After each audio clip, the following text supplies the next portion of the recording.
정치구구단 순서입니다. 정치구구단은 정치권에서 일어나는 일들을 어떻게 해석해야 하는지, 어떻게 받아들여야 하는지, 앞으로 정치권은 어떤 방향으로 갈 것인지 분석하고 전망해보는 순서입니다. 두 분 나와 계시죠? 박창환 정한대 교수, 김병민 경희대 개공교수 나오셨습니다. 어서 오십시오. 안녕하십니까. 두 분에게 먼저 여쭐 것은 조금 전에 나왔던 말이죠. 국회의원들 피감기관 예산 지원받아서 38명이 해외 출장 다녀왔다. 그런데 그 명단은 공개할 수 없고 피감기관에 조사를 맡기고 피감기관의 조사 결과가 나오면 그 결과에 따라서 뭐 윤리에 회부할 수도 있고 이렇게 하겠다는 국회 측의 어제 입장 표명, 이거부터 한번 질문 드려볼게요. 어떻게 들으셨습니까? 그러니까 얼마 전에 있었던 김기식 금감원장의 사태 때문에 아마 이 문제가 크게 불거졌던 것 같습니다. 그렇죠. 피감기관 돈으로 해외 출장을 다니는 게 문제가 됐었죠. 당시 청와대에서도 이런 얘기를 했던 거로 기억이 나는데요. 국회의원들 평균의 도덕성 수준에 미치는지 안 미치는지를 따져보고 난 뒤에 결정할 문제다라는 얘기가 나왔는데 여기에 대해서 강하게 주장했던 자유한국당을 비롯한 야당 의원들이 있습니다. 여기에 대해서 자신 있는 목소리를 국민께 보여주기 위해서라도 현재 20대 국회에서 이와 같은 모습을 어떻게 해왔는지 스스로를 돌아볼 필요가 분명히 있는 거거든요. 현재를 인식해야지 앞으로의 상황들을 고쳐나갈 수가 있는 것일 텐데 여기에 대해서 누가 피감기관의 돈으로 갔다 왔는지에 대한 명단 공개는 기본이고 그 피감기관의 돈으로 해외에 나가서 어떤 의정활동을 했는지도 국민들이 알 권리가 있는 겁니다.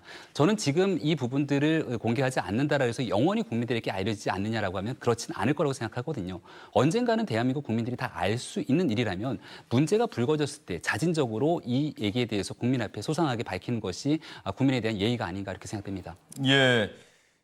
박창환 교수님께 질문 드리기 전에 말이죠. 방금 들어온 소식을 여러분께 전해드리겠습니다. 허익범 특검팀에서 조금 전인 오후 2시 34분에 기자들이 있는 사무실에 특검보가 들어왔습니다. 이제 곧 브리핑이 시작될 것 같고요. 브리핑이 시작이 되면은 구체적인 브리핑 내용을 시청자 여러분께도 실시간으로 자세히 전달해 드리도록 하겠습니다. 조금 전에 김병민 교수가 말씀하셨던 이 국회에 피감기관 예산 지원 해외 출장 38명, 국회는 명단 공개할 수 없고 피감기관 조사 결과에 따라서 응분의 조치를 취하겠다는 이 국회 입장 표명에 대한 박창환 교수의 생각은 어떻습니까? 국회가 국민들에게 정치 불신과 정치 혐오를 갖다가 조장하고 있다고 생각을 합니다. 국민의 대표로서 무소불위의 권력을 가진 행정부를 견제하는 게 국회가 해야 될 또 하나의 입장인데 그런 행정부나 피감기관, 그러니까 관리, 감독해야 될 기관들에게 쉽게 얘기하면 뇌물을 받은 거예요. 외국 나가는데 그 돈 가지고 외국 출장 가져오는 대신에 그 기관 봐준 거 아닙니까? 봐주지 않더라도 김영란법에 의하면 못 받게끔, 못 가게끔 돼 있는 걸 갖다가 갔다 왔으면 반성을 해야 되는데 반성은커녕 명단도 공개 못 하겠다? 이런 얘기를 하고 있다는 것은 이건 국민의 대표가 맞냐? 만약에 국회의원 소환제가 있다 그러면은 저는 지금 다 소환해야 될 대상들이다라고 생각을 하고요. 이제까지 그런 관행, 그것이 구태잖아요. 그런 것들을 벗어나겠다라고 특권 내려놓겠다라고 이제까지 얘기한 게 도대체 몇 번인지. 그럼 본인들이 불과 1, 2년 전에 특권 내려놓기 경쟁을 했던 사람들이 그 특권, 과거의 특권에 대해서 반성하고 새롭게 거듭나는 계기로 삼아야지 이걸 감추고 넘어간다고 감출 수 있을까요? 저는 국회의 특활비, 그러니까 해외 여행 갈 때 또 거기다가 의장은 또 봉투까지 만들어주는 거 아니겠습니까? 아주 정말 이러면은 누가 국회를 갖다가 신뢰하겠느냐? 이건 국회의 정치에 대한 불신과 환멸을 국회가 스스로 조장하고 있는 거다라고 생각합니다. 문희상 국회의장 체제의 국회, 국민들은 새롭게 변화하는, 개혁하는 국회를 보고 싶어 하는데 문희상 국회의장 체제의 국회에도 이 첫걸음을 좀 잘못된 것 아니냐 이런 비판적인 시각을 받을 것 같습니다. 그런 면에서 피감기관의 예산 지원을 받고 해외 출장을 다녀온 38명에 대한 조치 어떻게 했는지 국민에게 아주 소상하게 자세하게 밝혀야 될 것 같고요. 조금 전 드루킹 사건에 대한 특검보의 브리핑 내용이 일부가 들어왔습니다. 김경수 지사는 점심 식사 마치고 오후 1시 20분부터 영상시설이 있는 조사실에서 조사를 재개했다. 이렇게 이야기를 하고 있고요.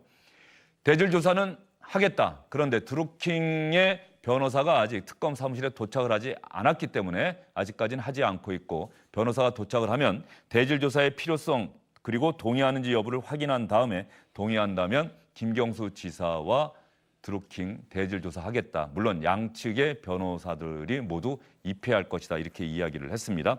대질 조사에서는 두 사람의 진술 내용이 서로 틀린 점에 대해서 사실관계를 확인할 것이다. 이렇게 허위범 특검팀은 이야기를 하고 있습니다. 국회 피감기관의 예산 지원받고 해외 출장 다녀온 38명 어떻게 할 것인지 국회는 피감기관 조치를 보고 나서 결정하겠다고 이야기를 했는데 말이죠.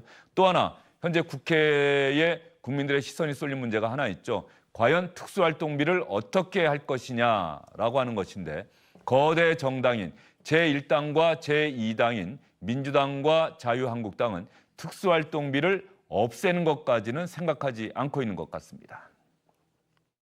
영수증 내지는 증빙 서류를 통해서 할 수 있기 때문에 전부 다 그렇게 양성화해서 투명하게 운영을 하기로 했습니다.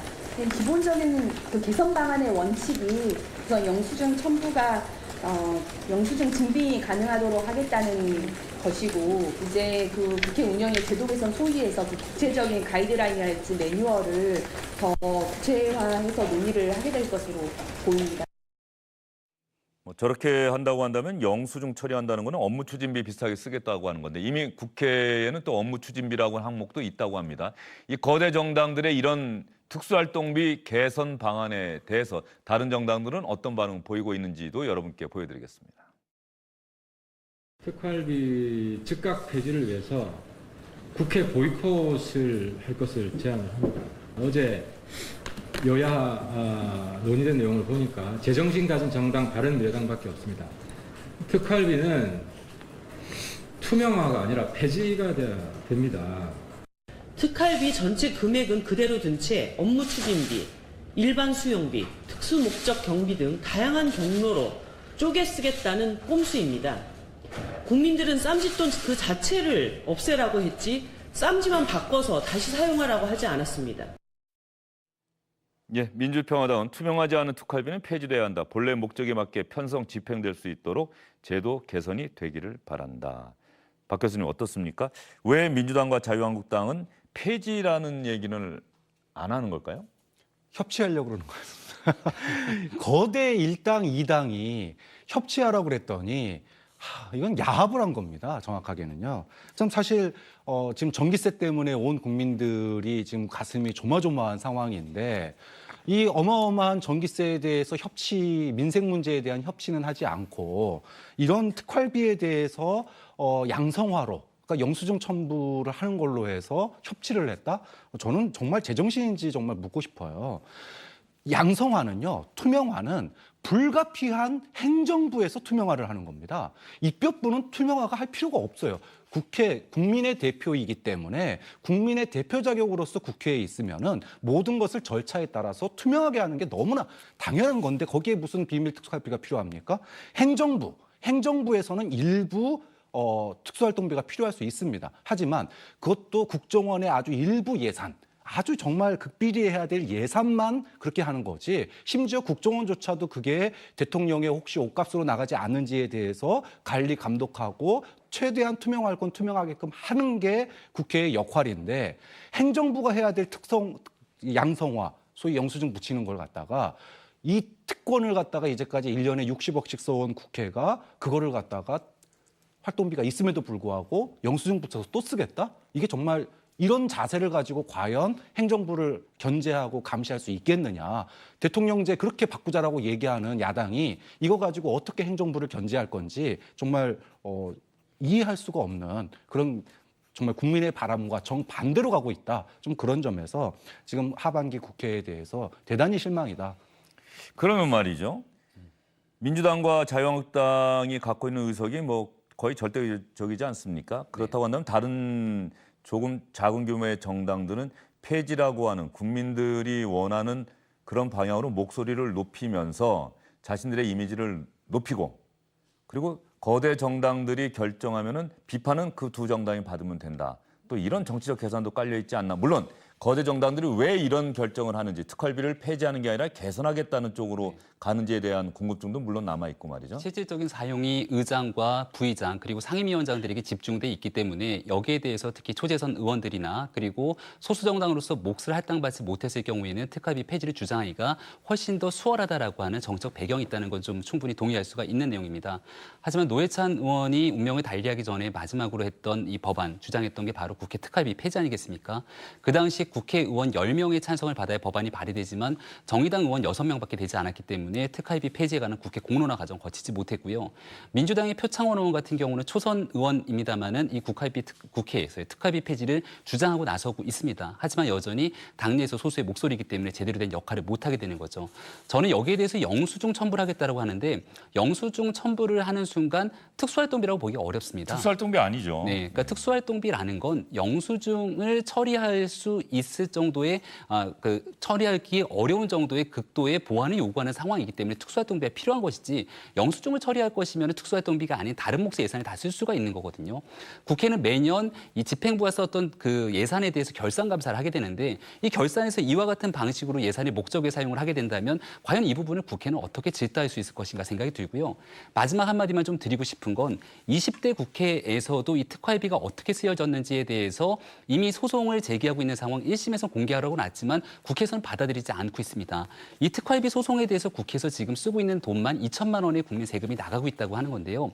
국민들이 내고 있는 소중한 세금에 대해서 국회가 과연 정말로 국민을 대변할 수 있는 대의기관이 맞는 것인지 여기에 대해서 한번 근본적으로 생각해 보게 되는 계기가 아닌가 이렇게 보입니다. 예.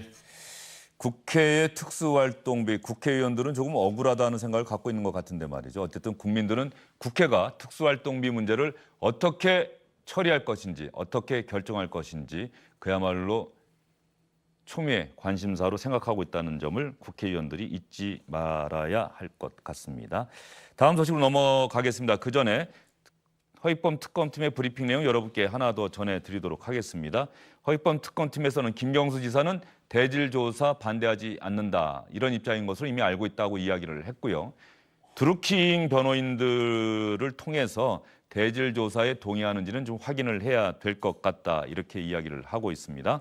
그리고 지금 시점에서 특검 기간을 연장할 것인지 수사기간 연장할 것인지는 생각하지 않고 있다. 일단 주어진 시간 안에 마무리한다는 각오로 열심히 한다. 원론적인 이야기를 하고 있고요. 김경수 지사에 대한 소환 조사는 이번이 마지막이다. 마지막이 될 것이다라는 점을 기자들에게 시사를 했습니다. 오늘로 마무리하려고 한다. 김경수 지사에 대한 조사는 오늘로 마무리하려고 한다. 이렇게 이야기를 했습니다. 다음 소식은 현재 치열하게 전개되고 있고 또 일부는 끝났죠. 정당들의 전당대회, 새로운 대표를 뽑는 경선 관련 소식입니다. 손학규 전 민주당 대표가 바른미래당 대표 경선에 나서겠다고 공식적으로 어제 선언을 했습니다. 민주평화당은 정동영 의원이 이미 새로운 대표로 선출이 됐고 민주당에서는 이번 달 25일에 새로운 대표를 뽑게 됩니다. 여기에 이해찬 의원이 출마를 했죠. 7선 현역 최다선 의원입니다. 이 세 사람 지금 현재 어떤 이야기를 하고 있는지 지금 현재 시점입니다. 과거 이야기는 조금 이따가 해드리고요. 지금 현재 이해찬, 정동영, 손학규 이 세 사람이 어떤 이야기를 하고 있는지부터 먼저 여러분께 보여드리겠습니다. 이제 유능하고 강한 리더십으로 문재인 정부를 뒷받침을 해야 됩니다. 그 경험을 잘 살려가지고 당정청을 잘 이끌어가도록 그렇게 하겠습니다. 이제 제가 더 바랄 것이 무엇이겠습니까? 저는 저의 모든 역량을 바쳐서 이 일을 해내도록 하겠습니다. 저는 여러분에게 하나만 부탁드리겠습니다. 한 표만 주십시오. 딱 한 표만 주십시오. 고맙습니다. 저 정동영에게 10년 만에 저에게 기회를 주셨습니다. 저에게 다시 못 올 기회를 주셨습니다. 생사의 기로에서는 민주평화당을 살리고 그리고 힘없고 돈 없고 의지할 것 없는 약자편에서는 정치를 하라고 정동영에게 기회를 주셨다고 저는 믿습니다. 지지율이 있는 존재감 있는 정당으로 만들어낼 것을 약속드립니다. 이제 와서 뭘 하려고 하느냐? 무슨 욕심이냐? 이런 만류와 비아냥과 비난을 무릅쓰고 나왔습니다. 온갖 수모와 치욕을 각오하고 제가 감히 나섰습니다. 바른미래당의 신뢰 회복을 위해 저를 바치겠습니다.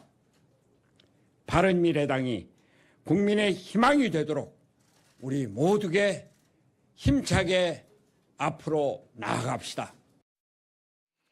세 사람의 이야기 들으면서 우리 박찬원 교수님 어떤 생각 드십니까? 참 고령화 시대에 맞게 정치인들도 고령화되고 있구나라고 생각이 듭니다.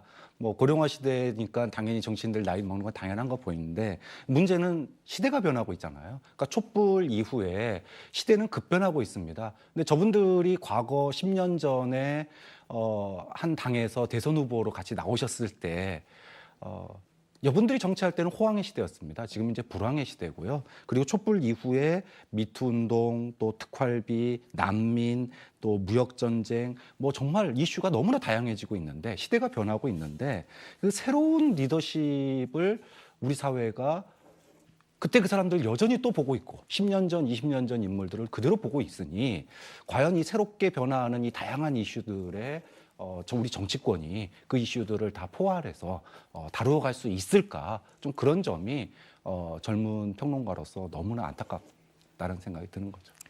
박 교수님 좀 부정적이고 비판적인 생각을 말씀해 주셨는데 우리 김병민 교수님 생각은 어떻습니까? 세 분은 조금 달리 볼 필요가 있다고 생각합니다. 이해찬 후보 같은 경우는 지금 더불어민주당이 굉장히 대통령이 높은 지지율도 있고요.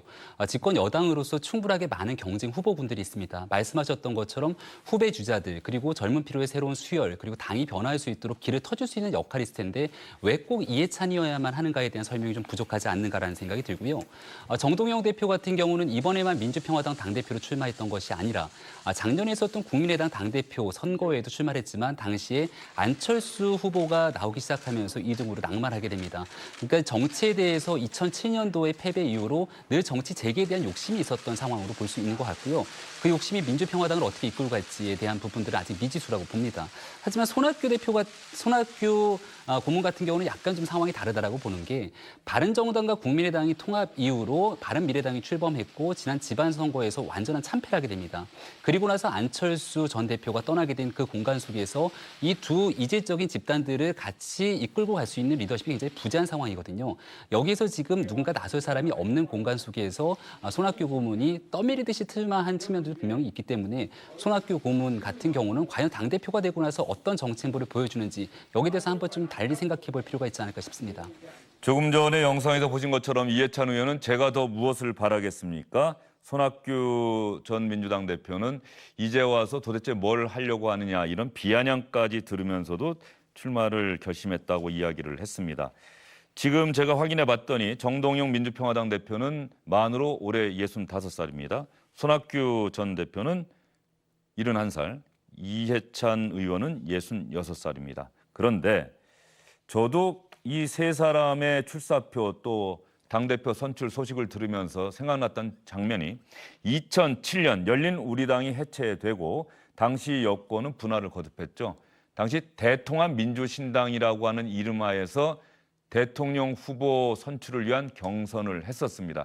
이때 유력한 후보 세 사람이 바로 지금 여러분에게 말씀드리고 있는 이해찬, 손학규, 정동영이었습니다. 11년 전으로 시청자 여러분을 모시고 가겠습니다.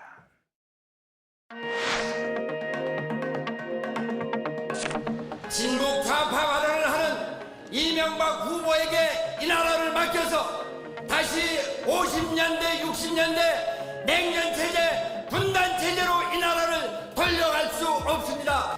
눈에는 눈, 이에는 이에야 승리하지 이에다가 손정유 이가 붙여갖고 승리 못합니다, 여러분.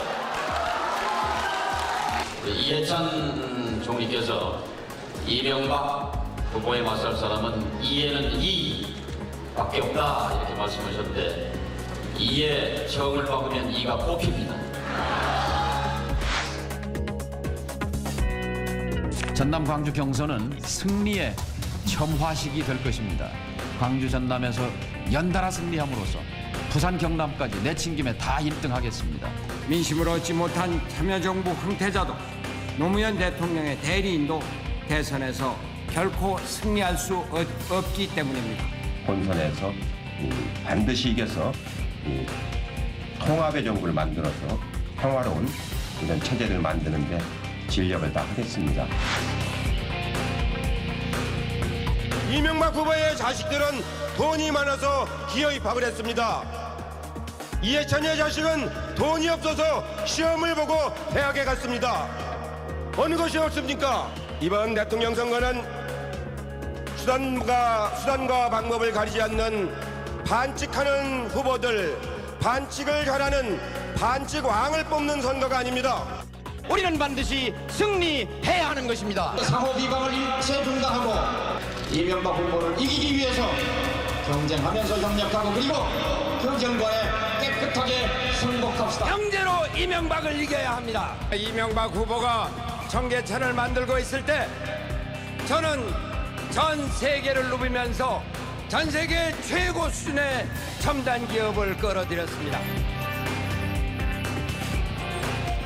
예, 11년 전 영상을 보니까 지금보다는 상당히 젊다 이런 생각이 듭니다. 이해찬 정동영 의원은 저 당시 50대 중반이고요.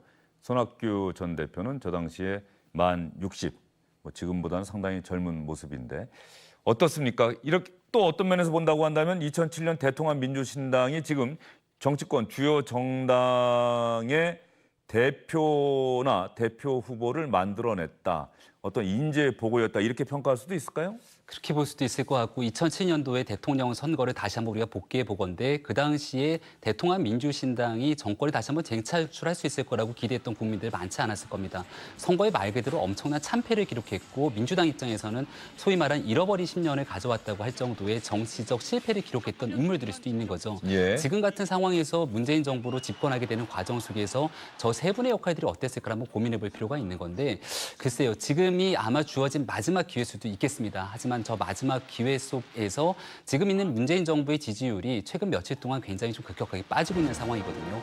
만약에 이 이해찬 후보 같은 경우가 당대표가 돼서 문재인 정부의 국정 운영을 제대로 뒷받침하지 못한다면 정동영 의원 같은 경우는 지금 당대표 민주통합당의 민주평화당의 당대표실에 김대중 전 대통령, 노무현 전 대통령의 사진이 걸려있지 않습니까? 예. 그 정신들을 구현하지 못한다면 앞으로 있는 정치 역정이 굉장히 어려운 측면들이 있을 것 같다는 생각이 듭니다. 어게인 2007년이다 이런 이야기가 절로 나올 법한 상황이죠? 네, 저 당시가 또렷이 기억이 나는데요. 2007년 8월에 이미 메이저리그는 끝났습니다.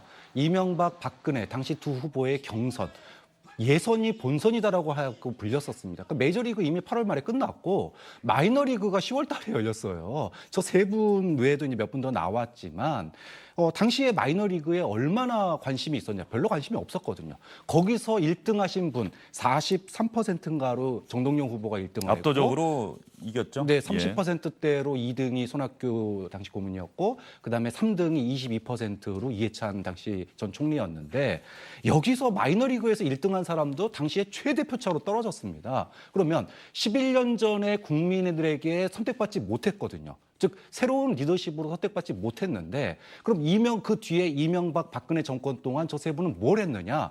이명박 박근혜 정권이 정말로 국정농단으로 몰락하는 과정에서 그분들이 정치의 새로운 리더십으로 국민들을 이끌었느냐? 그게 아니거든요. 이명박 박근혜 정권을 끝낸 건 국민이었거든요. 오히려 리더십을 보여주기보다는 국민들 뒤쫓아다니기 바빴다라는 거예요. 좀 그런 점에서 제가 저 세 분을 폄하하려는 게 아니라 11년 전에 국민의 선택을 받지 못했고 그 이후에 선택받지 못한 이후에 새로운 리더십을 준비하지 못했는데 앞으로 또 새로운 미래를 갖다가 이끌어간다고 할 수 있을까라고 하는 점이 근데 저분들 말고 새로운 인물들이 눈에 보이지 않는 각 당의 전당대회를 보면 국민들은 깝깝할 수밖에 없는 겁니다. 예, 알겠습니다. 민주당의 송영길, 김진표 후보 같은 경우는 왜 이해찬 후보만 자꾸 주영진의 뉴스 브리핑에서 내보내느냐 이렇게 또 불만을 가질 수도 있을 것 같은데 두 후보에 대해서도 적절한 계기가 있다고 한다면 뭐 과거에 어떤 이야기를 했는지 이런 부분도 시청자 여러분께 보여드리도록 하겠습니다. 시간은 조금 지나가고 있습니다만 하나만 짧게 여러분께 좀 여쭤볼까요? 문재인 대통령 지지율 오늘 리얼미터가 중간중간 그때그때 매주 정기적으로 조사를 하는데 오늘 아마 일부 신문들은 또 크게 쓸 것 같습니다. 문재인 대통령의 지지율이 취임 이후에 최초로 60% 밑으로 떨어졌다는 게 오늘 리얼미터 여론조사의 핵심인 것 같습니다. 58%가 나왔다는 것이고요. 전주보다는 5.2%포인트 떨어졌다는 얘기입니다. 부정평가는 또 당연히 그만큼 더 올라갔겠죠. 왜 이런 여론조사가 나왔을까요? 정의당의 지지율, 한국당의 지지율이 소폭 상승합니다. 그러니까 얼마 전에 있었던 이 은산부일에 대한 발언들, 그리고 삼성전자 이재용 부회장과의 만남 이후로 삼성과의 협력 관계 등으로 인해서 사실 진보적인 측면에서는 불만을 좀 가질 수밖에 없겠다 싶고, 최저임금 등의 문제, 경제 문제에서는 보수층의 불만이 있을 겁니다. 이런 양측면에서의 불만들이 누적된 결과가 나오지 않았을까 싶습니다.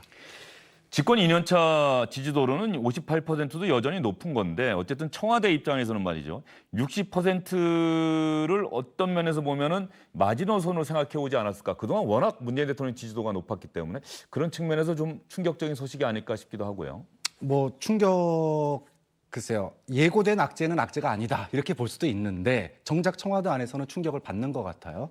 근데 저는 당연한 거라고 생각합니다. 이미 지난 지방선거에서 국민들은 다 밀어줬고요. 이제는 냉정하게 전기료 인하라든지 민생 문제라든지 경제 문제라든지 이거 잘 해결해 줘라. 그러는데 해결을 못 하고 있어요.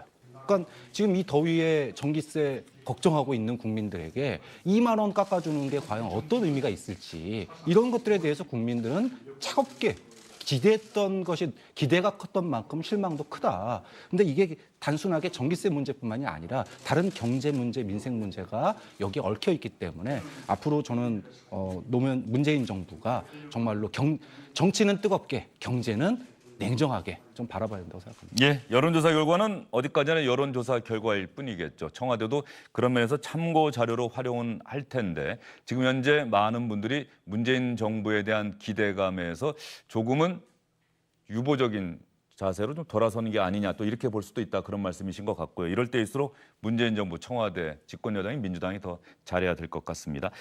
두 분과는 여기서 인사드리고요. 두 분 보내드리면서 조금 전에 말씀드렸던 김경수 경남지사 오늘 다시 소환했고, 드루킹도 소환했고, 이제 과연 대질조사 언제 이루어질 것이냐, 이 부분이 관건인데, 박상용 특검보의 오후 2시 35분쯤에 시작된 브리핑 내용 핵심만 추려서 여러분께 보여드리겠습니다.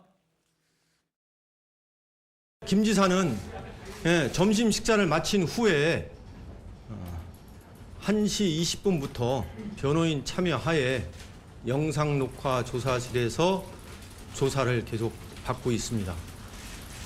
아울러 드루킹도 구치소에서 조사실에 도착해가지고 지금 대질 조사를 위해서 현재 대기 중에 있습니다. 담당 변호사가 오는 대로 대질 조사의 취지와